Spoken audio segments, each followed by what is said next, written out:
Hello my dear friends, I welcome all of you to Vishnu classes.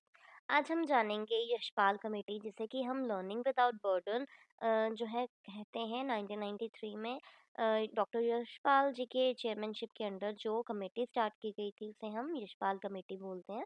तो आज हम इसके बारे में जानेंगे। सबसे पहले 1992 में गवर्नमेंट ऑफ इंडिया के द्वारा एक नेशनल एडवाइजरी कमेटी बनाई गई थी, जो कि बच्चों के एकेडमिक बर्डन को कम करने के लिए जो है ये बनाई गई थी। तो ये जो मेन है, डॉक्टर यशपाल जी जो हैं उनके चेयरमैनशिप के अंडर जो है स्टार्ट की गई थी, जिसे हम यशपाल कमेटी भी बोलते हैं। फिर उसके बाद अगर हम बात करें तो उस टाइम पे क्या क्या प्रॉब्लम्स थी वो भी हम देखेंगे और रिपोर्ट के बारे में भी जानेंगे। तो सबसे पहले रिपोर्ट जो है उसको 5 पार्ट्स में डिवाइड किया गया था, और पहले पार्ट में जो है यशपाल कमेटी जो है उसमें पहली पार्ट में इंट्रोडक्शन के बारे में बताया गया है।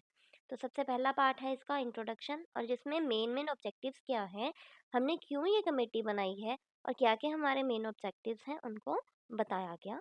फिर उसके बाद जो है सेकंड पार्ट में जो बच्चों में जो है लोड बढ़ रहा करिकुलम का, जो बच्चों के लिए प्रॉब्लम्स आ रही हैं उसके बारे में बात की गई है।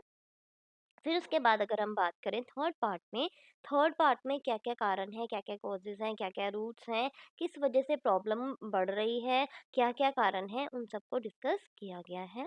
फोर्थ पार्ट में अगर हम बात करें तो रिकमेंडेशंस हैं कि हाँ, हम जो है अब क्या सुजेशंस दे सकते हैं, कैसे जो है हम इसे इम्प्रूव कर सकते हैं। ठीक है। फिर उसके बाद अगर हम बात करें फिफ्थ पार्ट में अपेंडिक्स है। अपेंडिक्स में क्या है कि ऑर्डर्स क्या क्या है, कि जिसके कारण अब ये सारी बन गई ऑर्डर, क्या क्या कमेटी ने कॉन्स्टिट्यूट किए हैं, क्या क्या ऑर्डर निकालने हैं जो है आगे इम्प्रूव करने के लिए। तो सबसे पहले मेन मेन प्रॉब्लम्स क्या थी, क्यों यशपाल कमेटी बनाई। मैंने आपको कई बार बताया कि ये सारी कमेटीज जो हैं क्यों बनी है, एजुकेशन को इम्प्रूव करने के लिए, एजुकेशन के लेवल को अपग्रेड करने के लिए। उसी तरीके से कई प्रॉब्लम्स थी उनको सबसे पहले जब भी कोई प्रॉब्लम आएगी तभी पॉलिसी बनती है, तभी कोई कमेटी बैठती है, तभी वो पॉलिसीज बनाती है। तो इसीलिए हम इसमें सबसे पहले जानेंगे कि प्रॉब्लम क्या थी, फिर उसके बाद हम जानेंगे कि क्या क्या किया गया।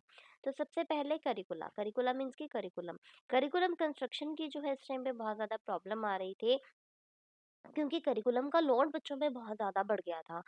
बहुत ज़्यादा लोड के कारण जो है करिकुलम के कंस्ट्रक्शन में प्रॉब्लम आई। और वैसे भी कई बार जो है करिकुलम जो है यूनिवर्सिटी के द्वारा नहीं बनाया जा रहा था, या जो हाई लेवल के लाइक हम कह सकते हैं प्रोफेसर्स वगैरह थे, उनके द्वारा नहीं बनाया गया था। तो इसी वजह से प्रॉब्लम आ रही थी।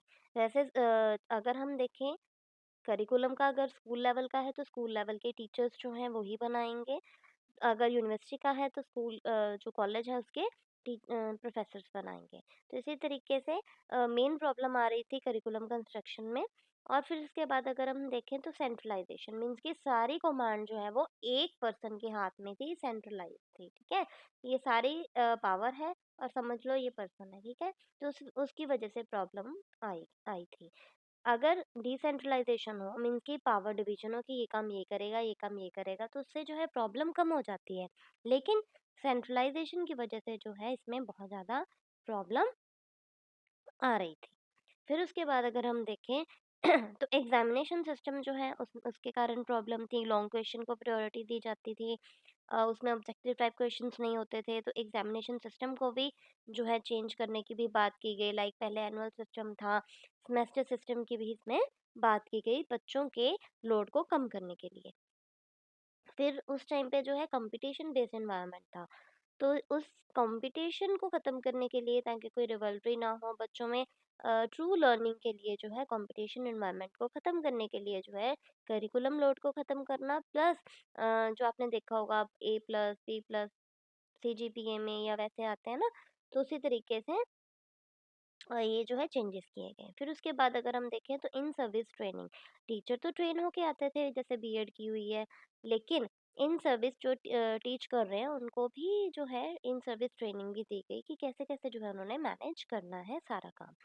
फिर उसके बाद अगर हम देखें तो इन एजुकेशन का एनवायरनमेंट नहीं था, वेल एनवायरनमेंट ना होने की वजह से प्रॉब्लम आ रही थी।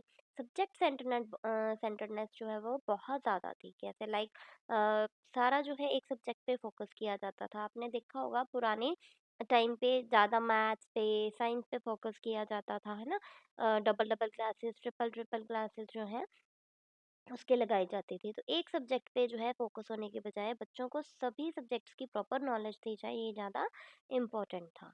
फिर उसके बाद सब्जेक्ट मैटर जो है वो बच्चों के लेवल से बहुत हाई था, तभी करिकुलम कंस्ट्रक्शन की प्रॉब्लम आ रही थी। फिर उसके बाद ये सारा होने की वजह से क्या हो रहा था, बच्चों में बर्डन बढ़ रहा था। हाई लेवल का सब्जेक्ट मैटर होगा, करिकुलम अच्छे से नहीं कंस्ट्रक्टेड होगा, सब्जेक्ट सेंटर्डनेस होगी, एजुकेशन का एनवायरनमेंट नहीं है, कंपटीशन बहुत ज़्यादा, उससे क्या होगा? बच्चों में बर्डन ही बढ़ेगा ना। तो इसी वजह से बच्चों में बहुत ज़्यादा बर्डन बढ़ रहा था। अब हम जानेंगे क्या-क्या सजेशंस थी अब इनको इम्प्रूव करने के लिए। सबसे पहले मीडियम ऑफ इंस्ट्रक्शन मीन्स कि मदर टंग जो है वो मीडियम ऑफ इंस्ट्रक्शन होना चाहिए। फिर उसके बाद डिसेंट्रलाइजेशन मीन्स कि पावर की डिवीजन होनी चाहिए। जैसे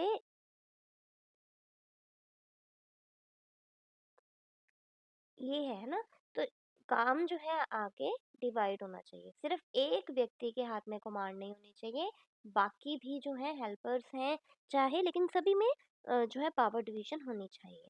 फिर उसके बाद अगर हम देखें तो पीपल टीचर रेशो कही गई है 1:30। पहले की कमीशंस में बात करें तो 1:40 थी, लेकिन इसमें जो है कम करने की बात की कि 30 बच्चों पे एक टीचर होना चाहिए, तभी जो है एक टीचर बच्चों को अच्छे से पढ़ा पाएगा। फिर उसके बाद जो है प्रोजेक्ट टीम्स बनाने की कोशिश की गई। कहा गया कि टीम्स बनाई जाएँ क्योंकि बच्चा जो है टीम वर्क में ज़्यादा सीखता है। फिर उसके बाद एजुकेशन कंटिन्यूइंग एजुकेशन की बात की गई। जिससे कि मैंने अभी पहले भी आपको पिछली वीडियो में भी बताया था, लाइफ लॉन्ग लर्निंग हम बात करते हैं, तो वो भी क्या है कंटिन्यूइंग एजुकेशन कि बच्चे जो है आगे से आगे अपनी एजुकेशन को कंटिन्यू करते रहें। और इसमें हैवी बैग्स को जो है नो कहा गया कि कोई कंपल्शन नहीं है, बच्चे ने हैवी बैग्स लाने हैं, उससे भी जो है बच्चे पे बहुत ज़्यादा बर्डन बढ़ता है, इतने भारी-भारी बैग लाना, ठीक है? तो ये भी इसमें मना किया गया। इलेक्ट्रॉनिक मीडिया को जैसे हम कहते हैं फ़ोन, टैबलेट, है ना? उसको यूज़ करना, उसको उसको यूज़ करके पढ़ना जो है इसमें कहा गया। फिर उसके बाद अगर हम देखें तो इसमें टीचर एजुकेशन की भी बात की गई है। टीचर एजुकेशन प्रोग्राम्स बनाए जाएँ ताकि टीचर्स जो हैं वो भी सीख सकें। वुड बी टीचर्स भी और जो अब इन सर्विस जो है टीचर्स वो भी, दोनों के लिए बात की गई है इसमें। साइंस एजुकेशन की बात की गई है कि बच्चे जो है लॉजिकली किसी भी सब्जेक्ट को सीखें। जितनी भी कमीशंस है ना उसमें कहीं न कहीं साइंस की बात की गई है। फिर उसके बाद मैंने आपको बता दिया था कि मीडियम ऑफ इंस्ट्रक्शन जो है वो मदर टंग था। और अगर बच्चा जो है कुछ सीखता है, कुछ करता है तो उसको उसके लिए रिवॉर्ड दिया जाए, ये भी इसमें कहा गया है। वॉलंटरीली ऑर्गेनाइजेशंस बनाई जाएँ, बच्चा जो है जो करना चाहता है खुद वो करे, ठीक है? उसको आगे आने दिया जाए। बच्चे की कैपेबिलिटीज़ को देखा जाए। होमवर्क जो है इसमें कहा गया था नो होमवर्क, इतना ज़्यादा होमवर्क नहीं देना बच्चे को। अगर देना भी है जो बच्चा ईज़िली कर पाए वो दो, बच्चों पे बर्डन जो है वो नहीं लाना।